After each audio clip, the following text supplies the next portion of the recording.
Hello, everybody. Thank you so much for showing up here at All Access Live. I am really excited about today's guest. Before we get started with her, let me tell you, I'm really grateful for the sponsors that I've got.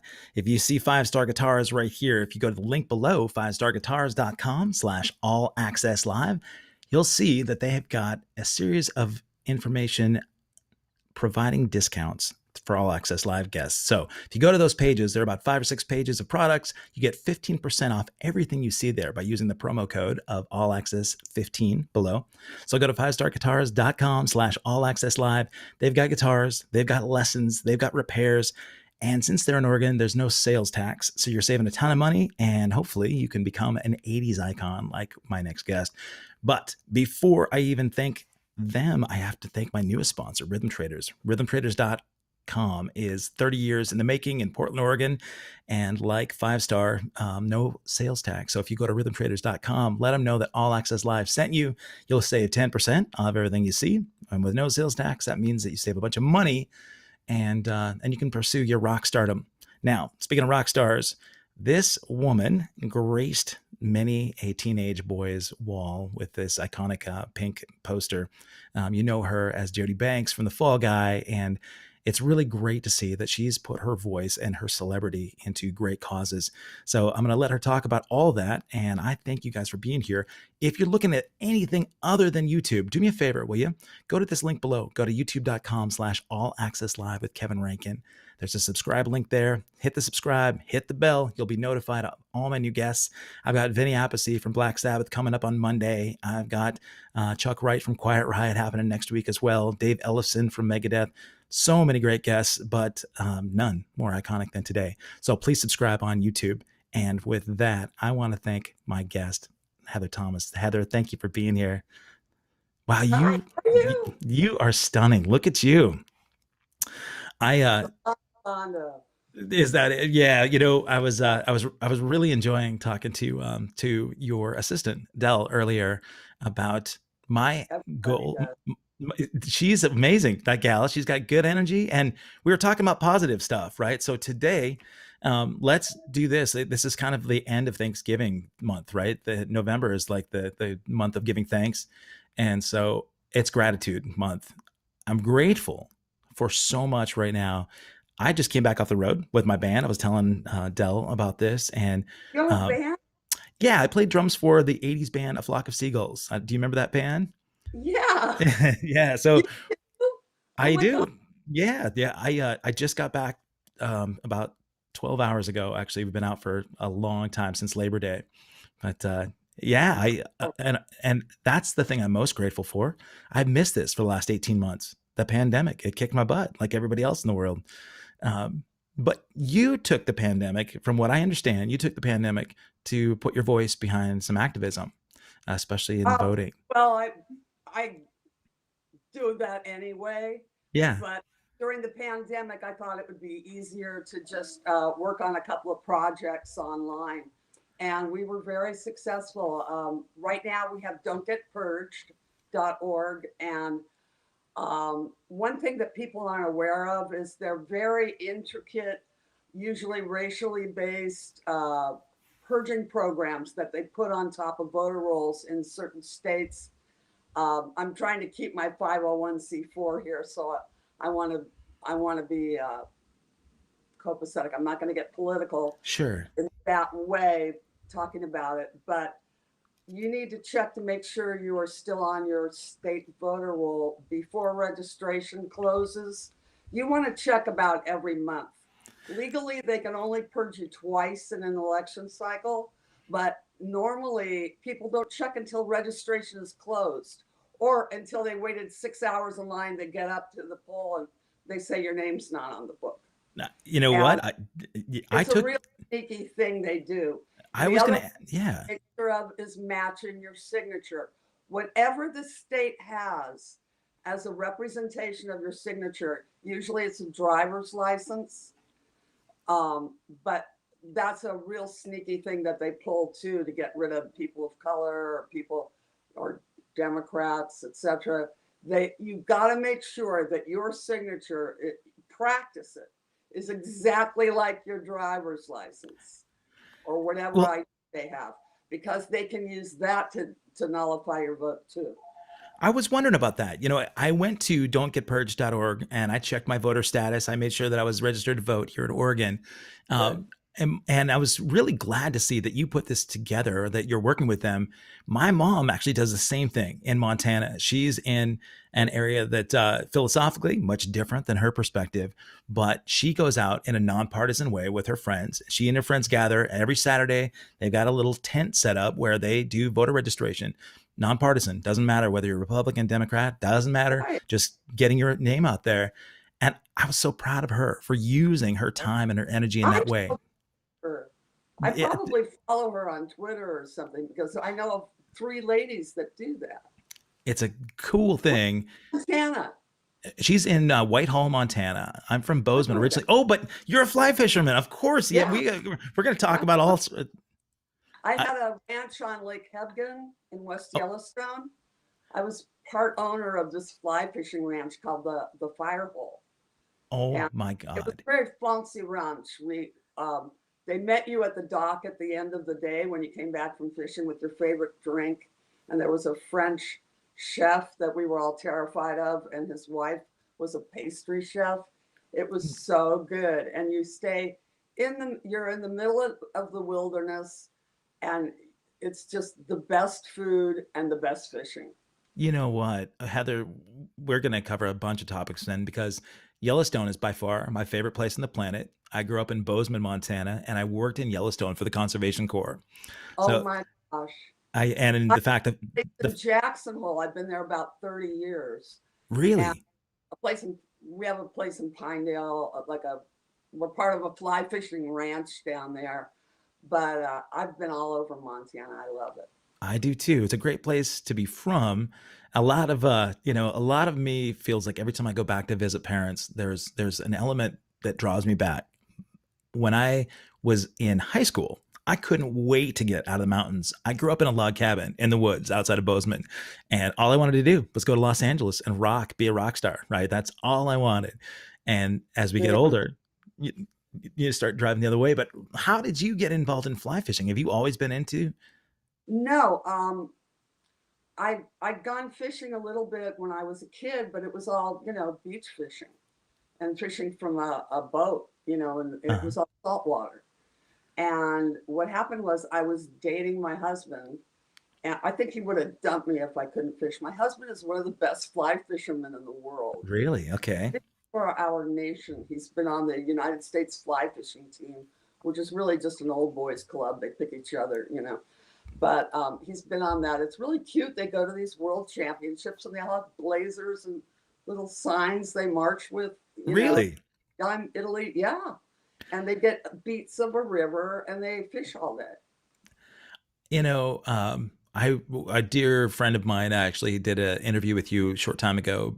Brad Berkwitt, actually, he was asking you about fly fishing. We love Brad. He's amazing, and I remember him asking you catch and release, and you mentioned, yeah, like that's the primary goal, right, in Well, fly that's the fishing. only way it's a sport, and then Yeah, the fish gets to live because they live a long time. And, yeah, you know, I'm not dissing anybody who fishes, bass or likes to do lures and all that stuff, but it kills the fish. yeah. And there's only so many fish in the river, and there's way too many of us. So why not, allow that fish to feed an eagle, or to allow 20 sportsmen to catch it? Right. Well, yeah, okay. So, in that respect, I mean, in terms of animal cruelty, animal sort of preservation, Mhm. um, are you a hunter at all, or do you like? No, my husband, he's a really good shot. He was like state champion in Michigan at age 11. He's kind of a freak that way. He can, he would have dumped me if I couldn't fish. He took me fly fishing. That's why I got into it. But the secret to our marriage is separate boats. But Oh, yeah, yeah. That, he, it's too easy for him to go hunting. oh, yeah. You know, I don't really find sport in killing animals as much. That's why I catch and release. You know, Sure. the trout has different nerve endings, but I'm I'm not against any. I'm not against hunting per se. Maybe if you're doing it with an a, you know, an automatic weapon or something stupid like that. But Yeah. um, I think there's, you know, if it's an animal pop, if you're going to eat the animal afterwards, like we went duck hunting and the guys all made this horrible duck dinner at night. It was it wasn't a, you know, there were shots still in the ducks and it was Oh, really bad. yikes. Yeah, but if you're going to eat the animal, I know a guy who takes a deer every year and makes fantastic food out of it. It serves them for the winter. That's different. But if you're just killing for sport or craziness, and even then, it should be, you know,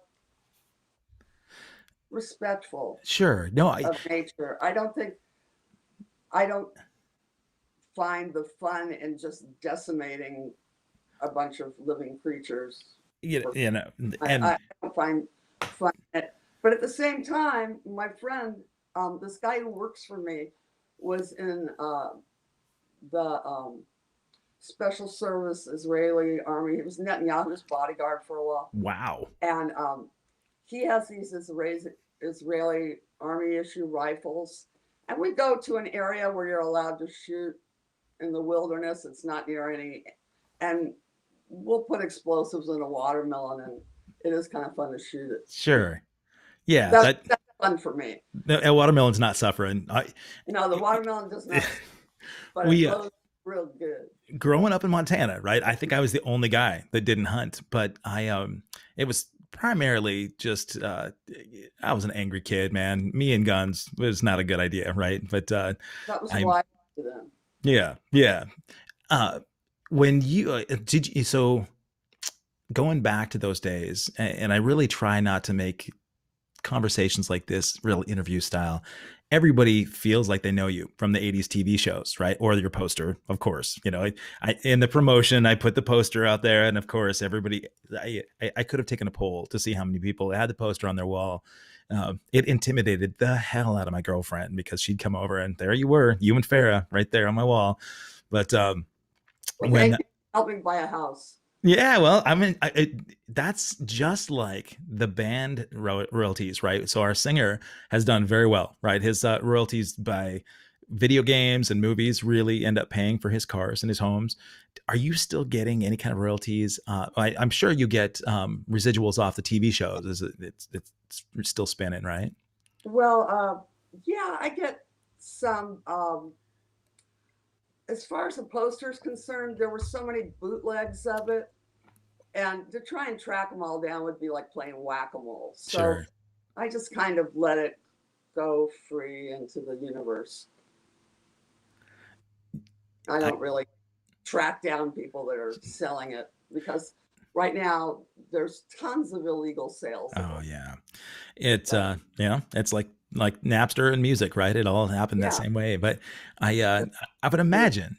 imagine that the poster sales, at least at for a good decade, helped keep the fires lit in the house.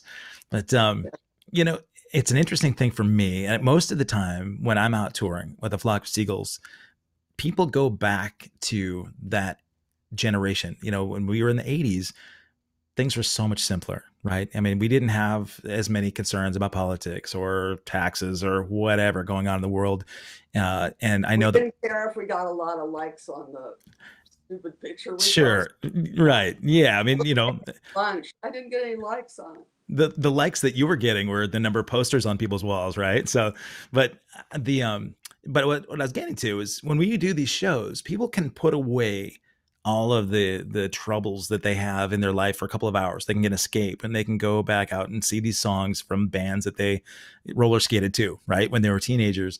Right. They remember all the good stuff, none of the bad. Right. And it's nice to turn that off for a little while. That's kind of the intent of this show too. Is like we can put aside all that other stuff for a little bit. We can talk about the good parts of those days. I'm sure that you've got great memories of good stuff and great of bad. Tell me about the earlier days when Heather was being discovered. Uh, and Heather Oops, I can't hear you. I think I Thomas, lost just her how exciting oh, things were for you. You're back. Okay. Mhm. Yeah, I was wondering about the wide-eyed Heather Tom when you first got discovered. Tell me about like as a teenager, how exciting those things were and some memories about those days. Oh, well, I was in college at UCLA and I was working towards, I was in the theater department and you had to audition for all the shows and and if you didn't work, you had to work all the shows if you weren't in them. Or like I had a play of mine done, or I wrote a play there, and I had to audition. I ended up dancing in this show called In the Boom Boom Room by Dave Rabe. Okay. It's a play about, the objectification of women and child molestation and all sorts of stuff. But I was a go-go dancer and I got discovered in that show. And I was living with another guy named Corbin Burnson, Oh, of course. who's a wonderful actor. He was on LA Law and on Psych. And he and I were kind of, working, doing a little commercial here, a little commercial there. And his manager produced concerts. So I ended up being a concert producer for Fun Productions because I could not work the switchboard. I was such a screw. I just totally fucked up the whole thing. And so they made me a producer. So I was producing giant concerts at the time. I was also in film school and lying through my teeth as I did all these commercials. I used to, can you ice skate? Oh, yes. Can you bull ride? Yes. If anything, I said I could do it. The director, it was a Milk Does a Body Good commercial. Oh And yeah. I had to be the ice skater. They literally had to spin me. The Oh, director, it was so funny. you did your Um, own stunts. yeah, yeah, and I had to do a bull riding commercial eating Triscuits. They were No. really nauseous on that one. But I was doing commercials and I was producing these giant concerts. I was this tough little chick backstage going, put down the Coke and get that amp over there. And then Really? and then I'd go to the box office and I'd be counting money and I was all grumpy. But That was we part did of the role. real You concerts. We did like a giant concert at Angel Stadium with Alice Cooper and the Tubes and the Cycle Sluts. you got to be kidding me. No, it was the Spiders from Mars one. Oh And my God. those days, it was much more glamorous concerts. There was Sure. a nobody was worried about people shooting each other. Right. So backstage was like a giant party. We had a roller coaster. No, we had a Ferris wheel and bumper cars. It was catered with Chasen's chili Oh my. backstage. But I You're didn't get for any of that. I was just busy yelling at people the whole time. But it that's was so fun when the Tubes did White Punks on Dope. The yeah.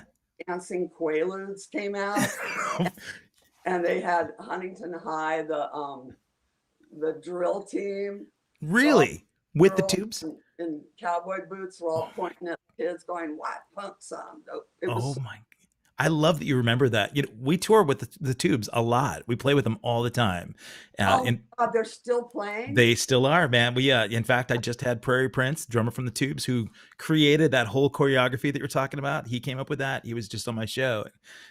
Yeah, Fee Waybill, he's out there just as wild as ever. But Still bring the dancing ludes on. no, the Ludes are all backstage. I mean, no, they're never anywhere around. And No, I they're big dancing Quaaludes. It was well, so he doesn't do that, but he still comes out with like the silver speedo and the massive platform heels, and yeah, he's I really. yeah, no, and it's funny that you talk about Alice Cooper too. Like one of my best friends is playing drums with Alice for many years now, and Really. it's crazy how that guy can still be. He's in his 70s now, and he's still out every night, and he hits the links playing golf. Yeah, Yeah, I love seeing it. It's great that those guys are still keeping the torch lit. I So, love that. were you a big music person then, back in the day? Back in the day, I was into a lot of music. Yeah. Yeah, like stylistically, what did you have a favorite band growing up? Oh, I know it's a flock of seagulls, but no, I mean just it was a flock of seagulls. Yeah. Um, I don't know. I'm very eclectic. I love everybody from, I loved Tom Waits when I was that young, and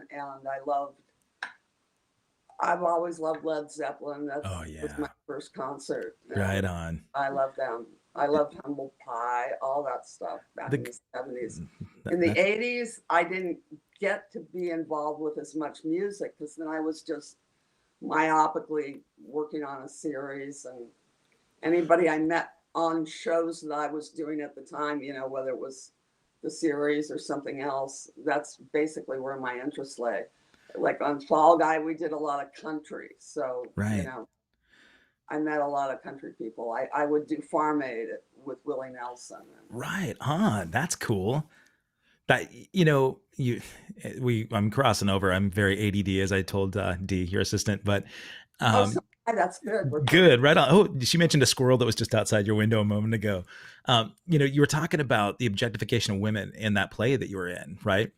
And then you just brought up Fall Guy. So when I was a kid, right, when I was a pubescent teenager and Fall Guy was on TV, of course, I wasn't going to miss it for the world. $6 Million Man at that, just prior to that was my favorite show growing up.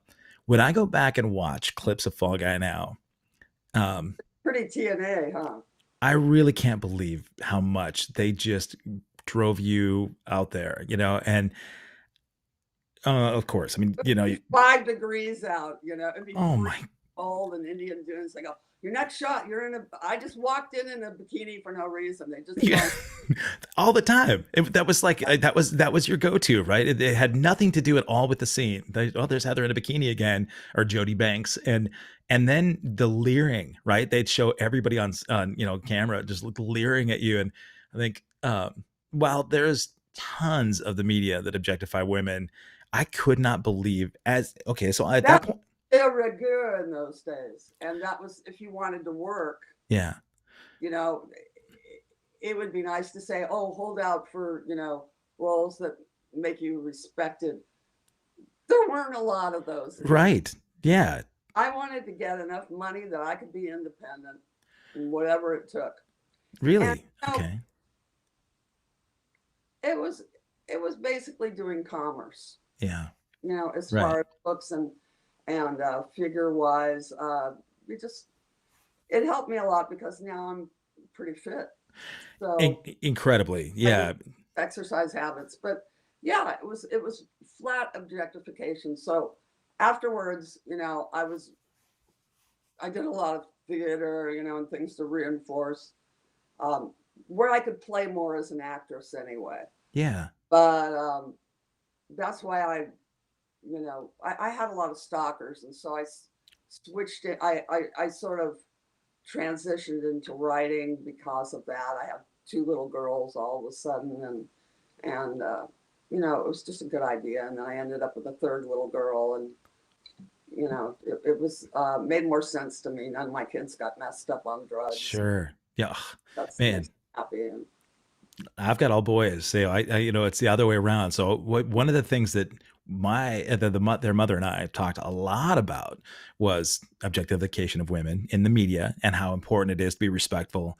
I'm really grateful that that was something that they picked up on, and they're gentlemen, thank goodness. But you know, when I was that age, right? I mean, I was exposed to Fall Guy, seeing Jody Banks up there, and it was normal to have you there. When I mentioned embarrassing my girlfriend at the time, that was my boy's mother.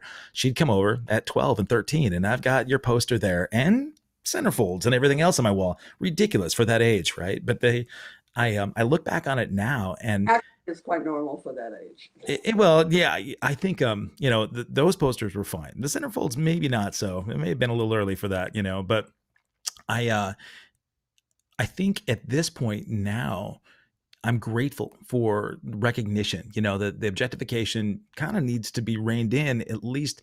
I mean, men too, right? I mean, at this point right now, so much focus is on the aesthetic, but unfortunately, like a lot of women can't get roles, right, in film and TV if they don't have, Uh, well, I shouldn't say that. Actually, going for. I think that there's no it's not as hard and fast that women can only be present if they fit a conventional narrow definition of whatever is trending as beauty at the moment. I think that it's much more wide open now, as far as what is sexy or Yeah. what is desirable. I think it's a billion% more open now, That's a and it has nothing, as far as sexuality. There's such a rainbow of sexuality now that's available to everybody. Why not embrace that? And I think that as far as roles are concerned, I'm just part of the storytelling now. yeah. So you can tell a story. You don't have to have a woman that fits this narrow definition to be able to tell a story. I think now the TNA is more like hysteria in the news. Right. Everything has to be a crisis for Biden, or Right. a crisis for uh, the border. It's all hysteria. Right. If you turn on Fox News, it's crazy. Yeah, the mania. It's not even a news station, but like even network news, they're not gonna lead off with something cheerful. Right. They're not gonna say, hey, gas is not is it oil, just the price just dropped by $10, and this just dropped, and our economy is just getting better and better, Yeah, and we're not oil hearing that stuff, right? crap. There's no one's going to turn into that. Right. That's good TNA. I stopped watching the news years ago, honestly, because I realized in all the things that were completely kicking my ass, just stressing me out, all of those things were outside my control, and it was making me anxious, and it made me, a shittier dad and a worse bandmate if I'm getting stressed out about things that are not, anywhere within my grasp. The news was a big part of it. If that's the last thing I saw before I went to bed, I thought I was having, Do that before bed because you're getting someone else's view of life. yeah, yeah, Whatever network deems will get ratings. That's what you're looking at. So I watch the news. I watch slices of news. I'll watch Fox just to see what lies they're telling for the day, and I'll watch CNN to see how they might be skewing something. I'll watch MSNBC to see how they might be skewing something, and I like to watch my Rachel Maddow, and sure. I watch MSNBC, but I'll also watch the BBC because I'm concerned with what worldwide big picture. But you have to see to get the public zeitgeist as an artist. I do go in and sample. I go into some really weird areas just to see what's going on. I'm always calling my cousin in Oklahoma just to hear what his view of life Oh, is. yeah, he's getting a different perspective than you might down in LA. And I talk to people from all walks of life because I like to know what's going on in the world. yeah, But it doesn't make me feel any more in control of my world, but it feels like I kind of have a good view for where I might be of service. yeah. Well, being of service is for me something that's really changed over the last few years. I feel like, that is something that I talk about legacy a lot on this show. I ask people, what they want to be remembered for, especially as a parent, right? You talked about your daughters. With me, I just, setting a decent example, being able to have a positive impact on people is key. Um, but before I jump into that with you, I was going to ask you about world travel because you talked about watching like BBC. I'm traveling a lot around the world lately, and that's where I'll watch the news because I know that I'm getting a different perspective, right? And it's So interesting with what they say about America, right? When you're in Canada or England or I know. in Asia, and I find I do a lot of apologizing for America, when I'm overseas. I bet you feel the same. Oh, I have Canadian t-shirt. I have t-shirts with maple leafs on them. So I don't want to deal with it. By Uh, proxy, you're Canadian. yeah, yeah. Uh, I'm not always apologetic for my country. I'll say that's not necessarily the majority of the people in our country don't do Yeah, that. right. Because basically we have minority rule. The way the electoral college is set Right. up, the way the senators are set up, the majority of people don't have a say in government. Yeah. No, you're absolutely right. I mean, Yeah, we got money, to do that. lobbyists and money, that's Yeah, that's money. It's like that. Certainly what's driving the boat. It's true. I mean, the UK is certainly experiencing that right now too. I didn't expect we're going to cover all those crazy topics all over the place, but it's fun because when I look at your engagement online, like with your socials, I know you're politically active. I know that you educate people, and being able to inform people rather than educate. I mean, being able to inform somebody is not like you trying to twist somebody's arm or conform their ideas to what yours are, right? It's just saying, look, open your eyes. The things like don'tgetpurged.org, right?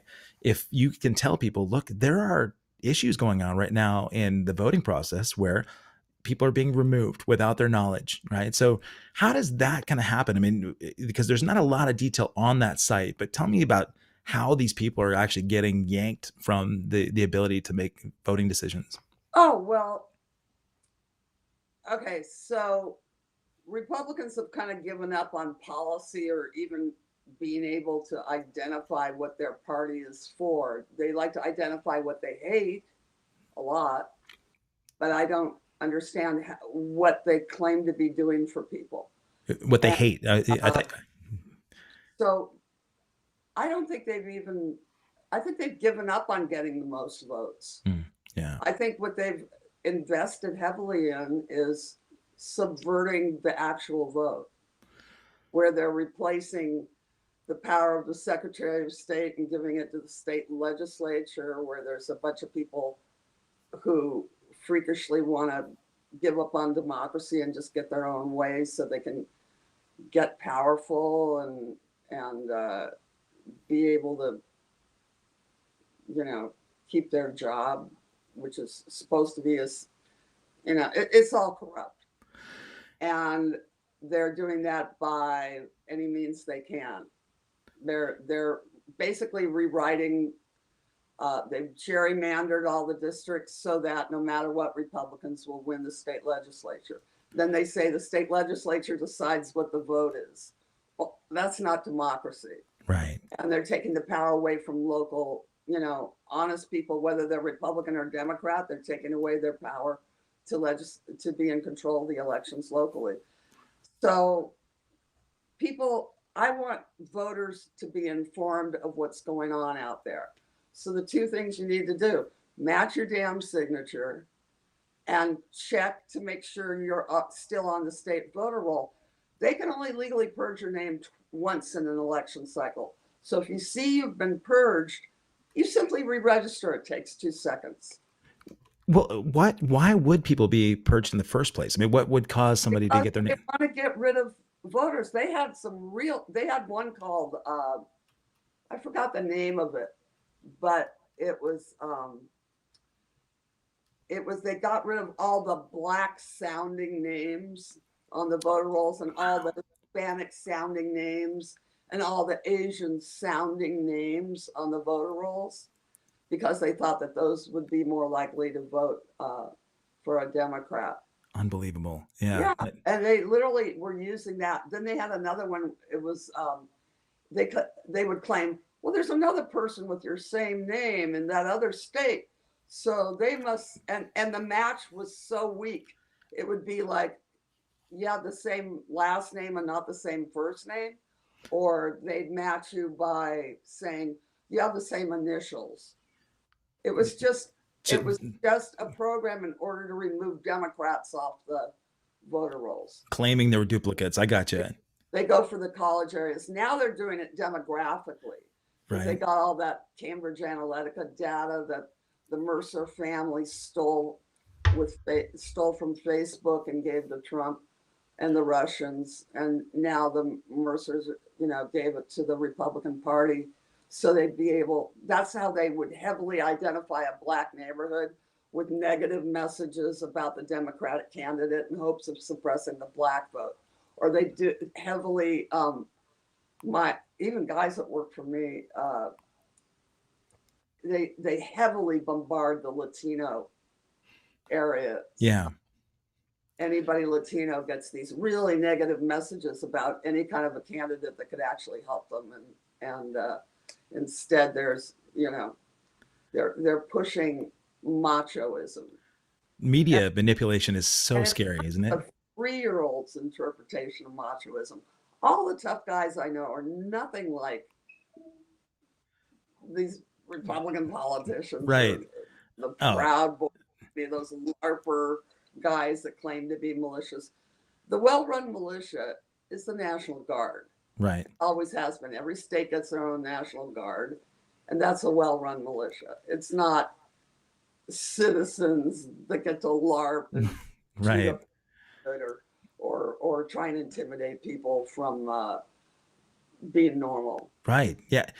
That those threats and using fear tactics and manipulation. I mean, it's certainly nothing new, but using the social media, that's something that it blows my mind. And having been involved in a lot of social media stuff, um, I stress that a lot to my kids.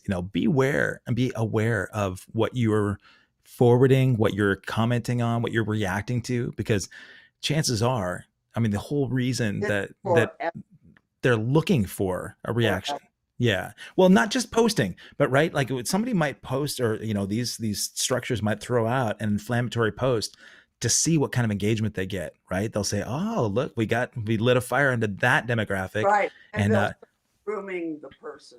and and That's and very ISIS. yeah, And it really like that's what MAGA's been doing for a while now with young men, and they're still doing it at this time. And it's really to our peril because you can't put that many guns and that many negative messages about violence coming from elected officials. I mean, I don't know how many kids actually look at politicians as role models. Thank God. Thank God that right. athletes and actors are much more responsible Isn't than that Republican politicians talking about violence and we need blood to fix our patriot. They're the least patriotic people I've ever seen. right? They're just, they just want money. They're getting dark money from other countries that are, some of them are our enemies. They basically destroy America. They're a bunch of traitors for It's cash. I mean, I don't know how old your daughters are, but for me, those are the things that really make me so much more concerned about the future, right? It's one thing for my future. I know that I can find some balance, but I really worry about like what our kids have to deal with. But you talked about role models. When Heather Thomas was that film student at UCLA. Who were your role models? Who were you looking up to a lot by that I point? wanted to be Lena Wertmuller. Oh, It was really? Okay. it was kind of abusive of actors though, but I really want, that was the only female filmmaker. There were so few. And I actually made it for the assistant director's program. But at the same time, I was working on shows and I saw how they treated the girls who were in the program. It was horrible. Really?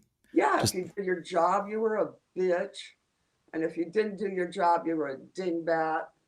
So I mean, not that any of my girlfriends were there to get, their main, you know, uh, self uh,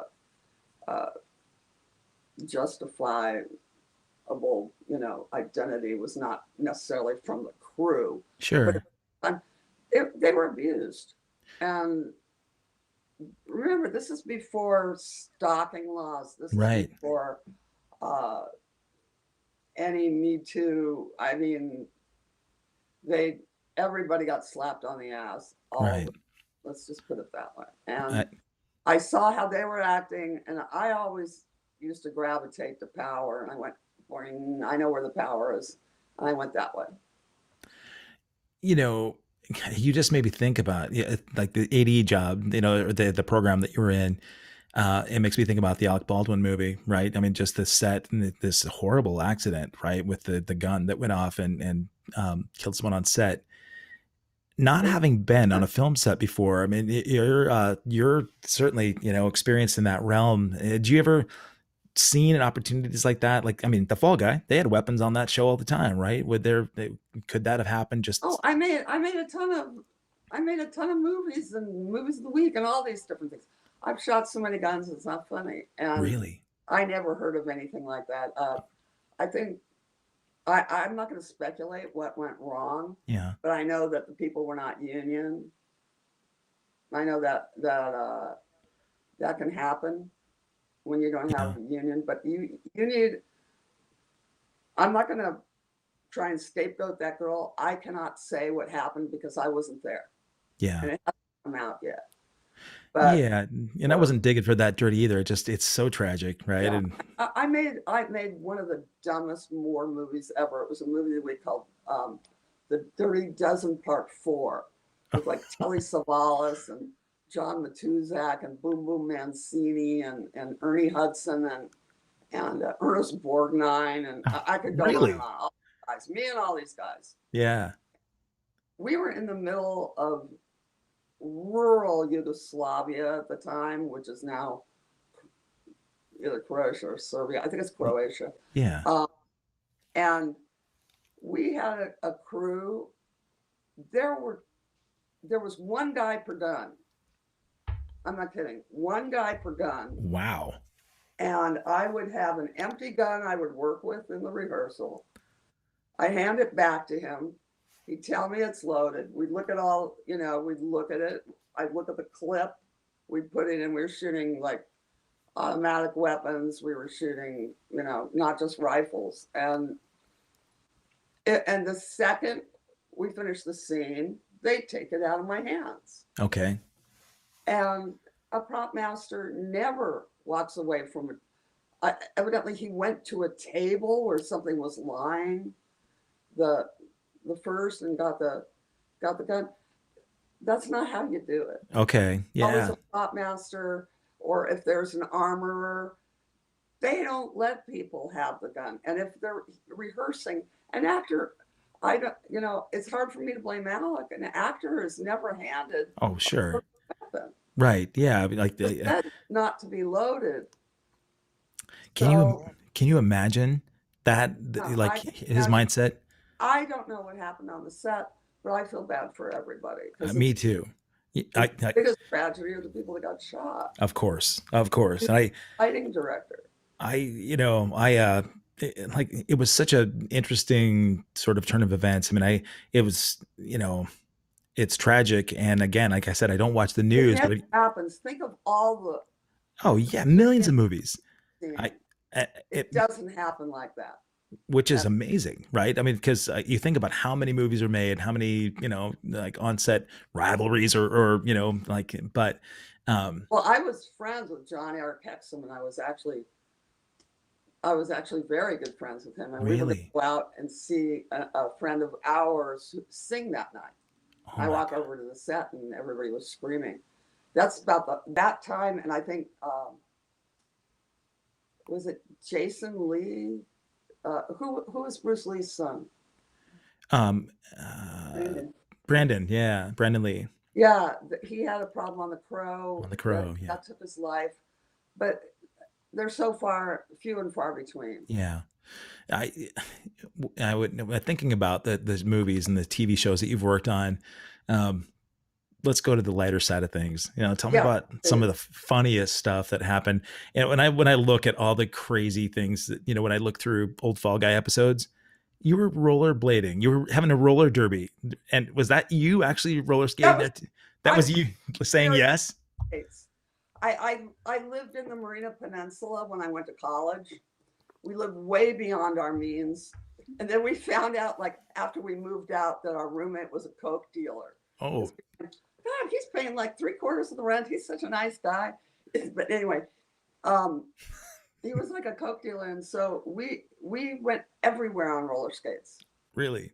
So I got to train with the Thunderbirds. They took me for an afternoon. It was so fun. Oh my God. And then we shot everything. They Eh, taught me how to jam because you're really holding on to the shorts of the girl in front of you, Uh-huh. and she fakes elbowing you, so you're going, you know, Did you take some spills? not really. And Oh my, I had to take some spills on purpose, yeah. and I had an ass pad. Oh, So did you? yeah, they put a tailbone pad on you. God. Yeah, you don't But want to be it hurt. It was so fun. God, that how about some other Totally. humorous parts on those sets? Uh, one of the funniest ones. There's two really funny ones. One of the funniest ones was I don't read the scripts always because we were getting a new script the next day. And I said, well, I have time in the morning. When I get to the set, I'll just, I knew I had just like a small scene that day. So I knew that I could, just go over it, on my way to work and at work. I didn't realize till I got there that it was a giant Elvis impersonator. It was like there was hundreds of them.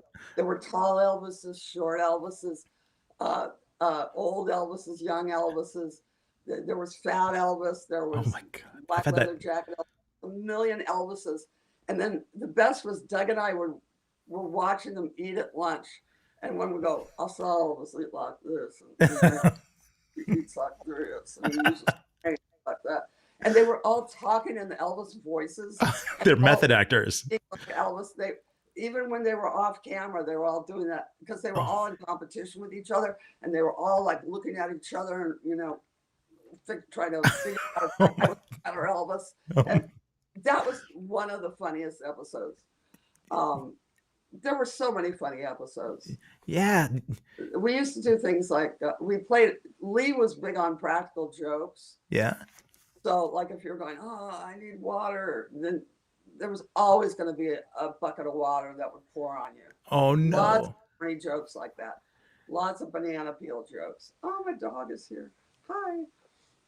Oh, I saw a note here in some of the chat. This is interesting. Melinda Hall, she asked about this episode on TJ Hooker where you and Heather Locklear did together, the two Heathers. Yeah. Oh man, tell me about that. Weirder. I played a hooker on TJ Hooker. Of course you did. I think I remember you saying this on Brad's episode that you said I played a lot of hookers back in the day. Yeah. Those were the roles. I never got those roles, damn it. Yeah. but was there kind of a rivalry, at least a made up rivalry between you two? Because didn't you do like a battle of the network stars or something? Yeah, but okay. But we didn't have a rivalry. I mean, we might have teased each other at a battle or something, but no, I'm all for the women. I don't believe in the women. No, she didn't come up and say, listen, October, my poster was selling a little bit more than yours. No, never. You know what? We never had it was all, that was something the news would like for a hook. I'm sure. Yeah, no, it would be much worse now. I think totally well. I'm all for the actors. Yeah. Well, who, you talked about in sort of the female directors. How about iconic like film or TV stars that you looked up to? Back in the day? Yeah, or we can talk now too. But you're welcome to bring your puppy on camera. By the way, too. My pug jumps up every once in a while. So he's too big to jump up. Okay. Giant golden retriever who just, if my legs are bare, he likes to lick them, and it freaks me out. Who doesn't? Sorry. Anyway, going down the hallway. You left me open there. But no, it was great. I got to work with so many amazing actors. I got to work with Jim Clyburn. I got to work with Scatman Crothers. I got to work with Richard Burton. I got to work with a million actors and actresses. I got to work with Sid Charisse. Wow. I got to work with Tim Burton on a special once. Really? Yeah. What, Jim Brown and I played a two-headed person. You have certainly had a wide gamut of roles. I can't tell you. What's a role that like you would have given anything to have? Like say movie wise. Let's look at 90s. Like what's the perfect 90s role that would have been Heather Thomas's? Oh, I don't know. You and Brad's always like, what's your favorite thing? And I'm like, well, you gotta give me advance notice. Oh yeah. Well, okay. I go blank when you ask me questions like that. I'll tell you, I mean, one of my favorite movies all time, Silence of the Lambs, Jodie Foster is freaking unbelievable. You talk about empowered women, Yeah. It's hard for me to say that I would do a better job at the role. That's why sure. It's a weird question for me. Yeah. Well, how about, did you have readings at all on movies that you thought, oh man, I want this No, after Movie that, so bad, it just didn't after happen. Fall Guy, I pretty much did whatever I wanted to do, and then the stalkers just became bad, and I Um, started writing. you know, man, the stalkers. I've had conversations with some of my guests and some dear friends that are in the business that um, it really troubles me because until you've had that kind of experience, you might laugh about it, think, oh, that's great. I had an issue, not anywhere near what you've been through, but my son said, Dad, this is awesome. You're like Justin Bieber because I had some crazy at my door. But it was humorous, but I think about how scary it is for some of my friends that have had people show up and just pursuing, they've moved out of LA up here just to get away to Portland, just to get away from, some pursuing people there. But um, you also had kind of another deterrent, right, from acting. I mean, that you want to talk about the accident? Are you cool with that, or Oh yeah, yeah. That didn't stop me at all. you I didn't? was Okay. 2 months of that accident. How much? I was walking in a month, and I was working in 2 months. Are you kidding me? Didn't you break your back?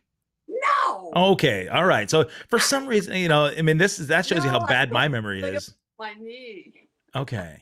God, I for some reason I thought like this was the stability. Not That's that. back problem in my life. All right. No, that's well, um, yeah. See, what my memory was like somebody ran you down off a curb or something like that, They and hit me, and I went up on the windshield and flew off. they saw you on the Fall Guy and they expected you to actually The bounce right back windshield up. was head, and I didn't have a head. I was barely concussed. My father liked to point that out. Oh, I have a hard head. yeah. How is your relationship with Dad? Um, it's non-existent now because he passed away. But But were you yeah, close? time ago. You guys were close. No, Okay. I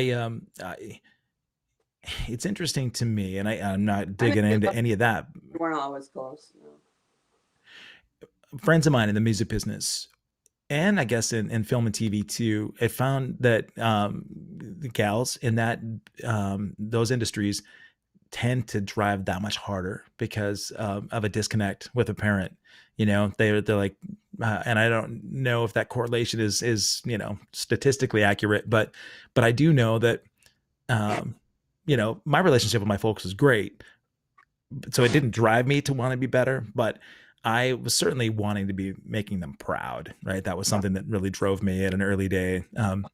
Where was the real driver for you? I mean, were you just tenacious and Sorry to laugh. My dog is like rubbing himself, like he's wriggling all over this 80-pound dog. What did he do? He just was like, I thought he thought I was going to take his toy. Yeah. oh my God, Right. when I talked to your assistant Sorry. earlier, I was at the dog park with my dog and he would not shut up. He was barking at me because he wanted to be paid attention to. So my He's rolling around and just showing out over here. I love it. Yeah, I wish we could have him on camera. 'Cause I'm a huge dog guy. My pug, Come he's got here. my Come here and say my hi. dog has a matching Chance, come. Chance. All right. Here. This is my guy Chance, here. yeah. He's got a purple mohawk. Oh, Yeah, there's my dude. Hey, oh, baby. that's Come here. Edgar Allan Pug. Don't love it. Come here. Come here, yeah. Oh, my dog is big. All right, Chance. Heather's putting her muscles to work here, trying to get him This up is my here. dog. Oh, hey, buddy. Oh, Chance. He's like, what are you doing, Mom? Hey, Chance, this is your time to shine, my man. You're on camera. Here, I'm going to hide the little caption so we can see his handsome face. Look at that guy. Oh, buddy. Gold. Look at that smile. He's smiling. Does he give kisses? He's like, I want to get down. No, now Oh, he's happy. God, I love that face. They are so sweet. Look at those eyes. How old is Chance? Chance is 5. Oh, buddy. Yeah. He's That's a big baby, though. do you hit dog parks with him? No. No. Really? I guess I don't want to to inspire No, the we stalkers. have such a big yard here, and I'm so close to the beach and the Mm, mountain. I don't need a dog park. that's cool. We've got a big yard here, so I can throw a football or a frisbee or something. he's happy. He gets car sick, so He would not like the it's road kind of with a flock of. embarrassing. That's yeah. You don't want that big old dog throwing up on you. I No, he's not a home dog. No. Let's go to the legacy thing. I was talking earlier about what you would like people, especially your daughters, right? You've got 3. Yeah. Okay. When you're at the He's can't stop it. what a He's good on, dog. he has a sex doll. He's on that right now. Oh, no. Everything is a sex doll to my pug. I swear to God, he humps a gorilla, a bear, a monkey, and a snake. You see him in the background? Oh, there he goes. This is great. Yeah, he's just rubbing around on things. Oh, that's awesome. He's twerking. Wow, you taught Chance how to twerk. My whole thing. I love it. It'd be great if this is like a CNN interview, wouldn't it? And you're talking butt first in the camera. Lovely. That's just lovely. This is actually what you want your kids to remember Mom as. You like at the when you're looking back at the twilight days, or you're looking back at the early days, or at least over the course of your life, what do you want your daughters to remember about you? I want them to remember that I love them and support them no matter what. I want them to remember that they need to contribute to the world. They need to give back because they're blessed. I want them to know that they can always change, that they don't have to be a certain one way, rigid in stone. I want them to remember me that I taught them lots of things, but mostly I want them to remember that I love them. Yeah, that's so nice, and man. They were perfect exactly as they are. My dog is really. Yeah, I love it. You know what? I mean, He's such a weasel. When I was talking earlier about how I stopped watching the news because all that stuff was out of my control. Yeah. Being present. I know that's kind of a big buzzword now, right? Mindfulness and being present is something that, it's kind of a hot topic. But for me, I needed that. And the way that I discover it is going out with my dog. When we're outside and we're cruising through the woods, he doesn't care about what happened yesterday or what's on TV or what the news is or who voted for what. That dude is sniffing that squirrel and he's just loving every minute he's got right now. Your kids. Yeah. Yeah. No, I mean, when I started this thing off with gratitude and appreciation and thankfulness, for me, those kinds of memories, these kinds of experiences, like I feel like I already know Chance just from having him show me his entire anatomy there. That was pretty impressive. But are you a romantic? Yes and no. My husband's more romantic than I am. Is he? Okay. But he's the most. Well, the dog is getting very romantic. Yeah. I don't know if that's romance, but like he's talking about objectification of whatever sex doll he's got there. So I am romantic in certain ways. I'm sure I romanticize a lot of incidents and things from my past. Yeah. As being more lovely than they actually were. Oh. But that's kind of a nice way to look at the world. That is a great way. Yeah. And I think there's always time for romance and adventure and mystery in life. Yeah. You like adventure. What's like a bucket list adventure for you?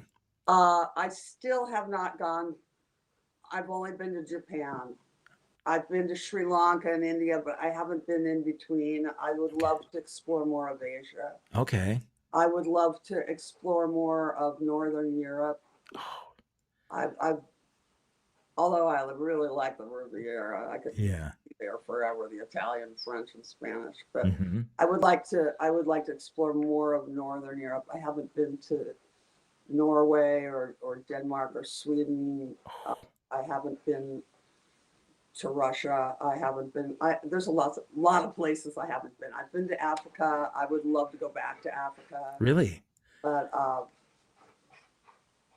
I just like to go places with people I have nothing in common with and just experience them. Do you like that? And so when you go out, I mean, I'm a huge fan of that on tour. One of my favorite things about going on tour is completely like meeting random strangers. Just before the pandemic. pandemic, we did this massive festival in Quebec City and Ontario. That whole area to me is one of my favorite places on the planet. Everybody I'm up there stays with me forever, in my life. I mean, there's something about them. And I remember just feeling like every person I talked to became what felt like a new best friend. Are you like that? Can you make friends anywhere on the planet? Oh yeah, Yeah. yeah. I've always made friends with the crew. Um, I think I don't remember working on any projects. I have friends from millions of crews all over the world, and I still keep in touch with them. I still uh, exchange letters with someone from something I did 30 years ago. Really? That says a lot about you. I mean, like, to me, that extends humility. I think a lot of times people get caught up in their own scene. When we're out and you talk to, say, crew guys, people that are out on the set, you're in and you're out. Music is a little bit different, right? But if you're working with a sound crew or production guys and you're around them a lot and you realize they're fascinating in their own way, maybe they're not on stage with you while you're playing and they're not part of that family, but you can get really close to somebody just knowing that, they philosophically, you guys have a lot in common. And that's a really special. Chance agrees. He's like, yep, I know exactly what you're talking about. Yeah. I'm so sorry. My dog has just been totally. You don't even be sorry one bit. I mean, that's what this is all about, man. We're live and it's fun to be able to share these experiences. For me, what I want to be able to do is look back over these these conversations with people. A lot of them have been friends over the years that I've just toured with or gotten to know. But when I saw the interview that Brad did with you, I could see not only the humility, but you're engaging, you're down to earth. And I like that you're trying to make a difference. When you started you discuss your activism, if this, you'll laugh. And I asked you about people that you looked up to. This dude is my hero, right? Mr. Rogers. They don't get any better. No, man. I mean, it's unconditional kindness, love, and support. For me, that's kind of like my trajectory. If I'm aiming towards something like that, where even if there's a philosophical difference, if I can have some commonality where I can be understanding and compassionate, there's always a place of commonality. And if you don't, I had a cousin, he's best friend, he's good friends with Kid Rock. Okay. And we adore each other. And I just say, I'm going to put love, I'm going to kill him with kindness. Smart. There was right around, I teased him a little bit after the inauguration. Yeah. Because he had made some comment like, Joe's probably going to get arrested and something like that. And I made a joke, like I said, now I can take off my human head because let my true lizard self come out and let the great devouring begin. I had to do that. But that we get along so well. We laugh so hard. And I think I've brought him a lot further along because whenever he says something and I know it's ridiculous, fraudulent, I said, "Oh, prove it." Yeah. Those conversations. I just want to see the proof. There's never. People are saying it. It doesn't mean it's true. Yeah. And I just kind of, but rarely do we get mixed up too much. Well, I mean, you mentioned something about Hunter Biden. I said, I don't care what he does. I didn't elect him, and he's not working in the White House, right? Like other people's kids, Right. But, so we get along great. It's sad, isn't it? Because I've heard a lot of families that have really been so divided, especially over the last 6 years, that they're no longer connected because of those differences. Such petty shit. Yeah. Such petty shit. Right. If there was a storm, I know that the MAGA guy next door to the Democrat guy, the MAGA guy would be helping save his life, or the Democrat guy would be helping save his life. We don't have a common enemy in America right now. That's all it is. As it should be. Honestly, I mean, really. Now, you just, I mourn because I know that a good portion of our population has fallen prey to people that are just doing it for the money and don't even believe in what they're manipulating people's deepest beliefs to be for. But they're just because it activates something in their brain. Yeah. They literally see things and it gives them epinephrine and they become addicted to it. And they'd rather believe that because that's where they're getting their dopamine nowadays. Right. People need to get dopamine from somewhere else besides outrage and internet searching. Stay off your phones. And then I see these kids just and they're experiencing all of life through the 4-inch screen. Set it down and go have fun. Have sex. Go climb a mountain. You know, drive a fast car. Do something other than staring at that little tiny screen. Get a life. There's so much life out there. Go carry something heavy. Just be useful. Heather, you just gave me all the sound bites I ever needed right there, man. Honestly, I could not have said it better myself. I think, folks, if you got here late and you only caught the last 30 seconds of what Heather just said, rewind it. Go back to YouTube and just rewind that. Help somebody carry something heavy, have sex, go on a trip. Like I missed, put your phone down. Go drive a fast car. Yes. Go take a risk. Yeah. Go do anything. Go love. Yeah. Go cuddle a pet. Why are you looking at that screen? The screen does not love you back. You're getting such a small amount of dopamine. Mr. Rogers loved that. That's what he would say. But you're getting such a small amount of dopamine, doom scrolling and looking for outrage. Doom scrolling. Get a life. Yeah.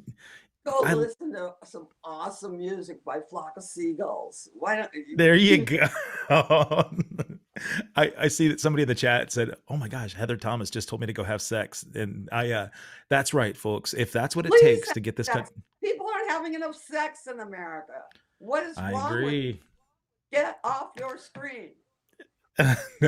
Well, okay, so folks, you just were told there exactly what you have to do. So you take this as instruction from Heather Thomas. I'm going to give you some instructions real quick, folks. I'm going to put this caption back up. Before you have sex, log into don'tgetpurged.org and see if you're still on the voters list for your state. It's an important thing. We talked some politics on this show. Primarily,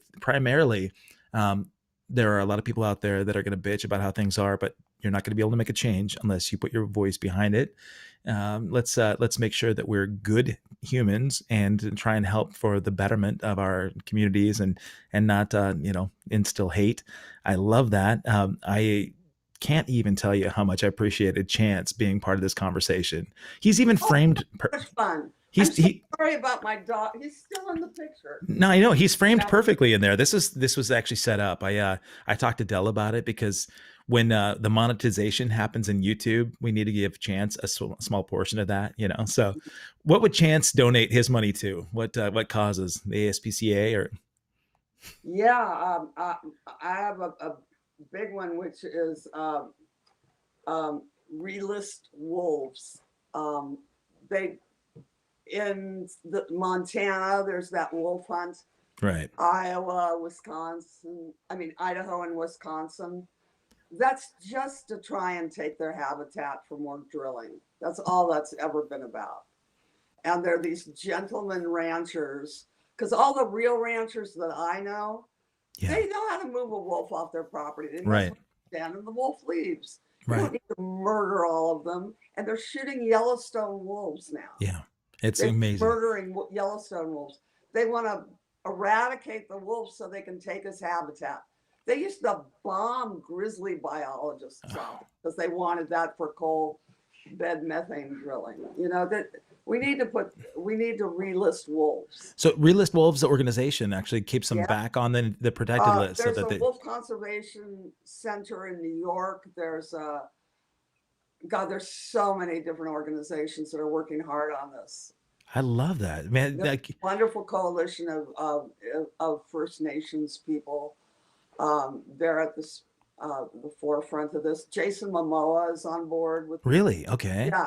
Man, if Aquaman says, then how can people find out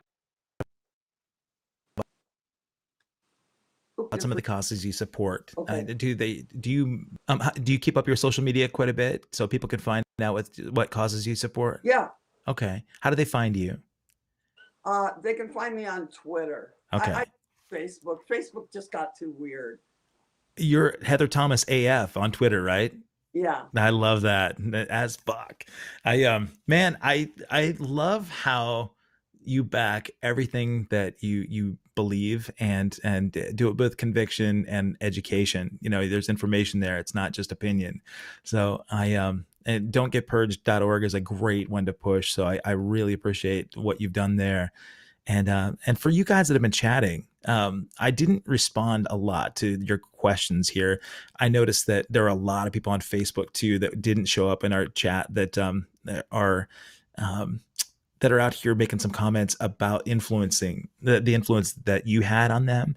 It wasn't just the pink poster, you know, but I really feel like you're a special part of my upbringing, and I'm really glad to get to know the real Heather Thomas behind the scenes. So I can't tell you how much I appreciate it. Oh, Uh, and thanks Dell too for putting this thing together, and thanks to Dell the best. Dell's an accomplished writer and actress in her own. really. All right, so how do we find? Oh, You could see Dell. I think she was the second season of Dexter. She played you see Dell on commercials. okay, You see her in commercials, and I always laugh. that's and we didn't even talk about your book, the trophies. Oh yeah, I wrote a Yeah, book. yeah. I mean, I know it's been out a little bit now, but It's been out like 15 years. has Yeah. it really? Okay. 10 years maybe. Well, it's still out there. Can we Yeah, pimp but that? Can we pimp that a little bit? it was I had to write about them. I was plunged into this world of women and charity and the whole women seeking to create their identity out of this charity. You know, uh, it it was like this hierarchy with its own rules, its own logic, and a whole different ball game. And I had to write about it. It was too funny. Could you create a movie out of it? Get a screenplay? No, I haven't. They wanted to create a TV show out of it, like a reality show with trophy wives. And Yeah, no, that's not what I want to do, or because that's cheapen it. not what I wanted to say. Yeah. I just thought it was fascinating that I would say 80% of maybe a little less, but not really. 80% of the big monster giving in this country is controlled by a bunch of trophy wives. Right. That's I'm not amazing. kidding. I remember hearing you saying that. Name one museum, a hospital, or a lot of theater and movies, a lot of medical cures, medical wins. Oh yeah. Like conservation efforts, I, art I've seen it. I've seen it for sure. They are funded by a lot of women that have a lot of time on their hands and want to give to something they like. We did a benefit at Pepperdine for a 9/11 benefit for first responders. And a lot of the firefighters, the surviving firefighters from one of the major stations in New York City came out to Pepperdine in Malibu. And all sorts of celebrities were there, Barbara Streisand and the Oprahs of the world. But the trophy wives were the ones that were making those big contributions. I remember that, like, the guys that were up there bidding on auction items were all like, their wives were like, okay, you need to get that. Oh yeah, this is an important cause. Put your money there. I definitely saw it. And that's a good target. I saw a lot of that too. And I'll bet you did. About it. It was too good. Yeah, man, you're delightful. You really are. I appreciate you being here. And guys, again, if you got here late, I want you to do me a favor. There's a little subscribe button. If you go to youtube.com/allaccesslive with Kevin Rankin, hit the subscribe button, hit the bell. You'll be notified about all my guests upcoming. You can go back through and look at the archives. I've had, this is episode 221 now since May of last year. On Thursday, I've got Dave Ellefson. You know him from Megadeth. There's been a little controversy lately. He's got a new band called The Lucid, and it's going to be a good one. Vinny Appice, drummer from Black Sabbath, and Ronnie James Dio, he's on Monday. You know, I got to have my drummers from Quiet Riot is again next Thursday, a week from this Thursday. So all sorts of fun guests, but this one was special. I really, really appreciate it. Heather Thomas. Heather, thank you so much, and give Chance my best, and tell Dell I appreciate her time too. Thank you. I had fun. That was fun. I did too. I'll have this archived at accesskevin.com in about 10 minutes. So if you want to go back and see how Chance was on camera for you, then you can go see it. And everybody else, thank you guys again. I really appreciate you being here. Heather Thomas, you're beautiful. Thanks again for everything. Oh, thank you so much. All right. You made it very easy. You were really fun. I appreciate it. Thank you. Come out and see a Flock of Seagulls show. Well, yeah. Yeah. I think. Are you going to be in LA? Next show is, well, like I said, we just finished last night. I got back from Virginia. The next show is San Diego on December 27th. We're playing Petco Stadium with Psychedelic Furs, Missing Persons, and I think the Tubes are on that one as well, as a matter of fact. So, yeah. You know, you're not that far from San Diego, right? You want a little road trip? You can bring Chance.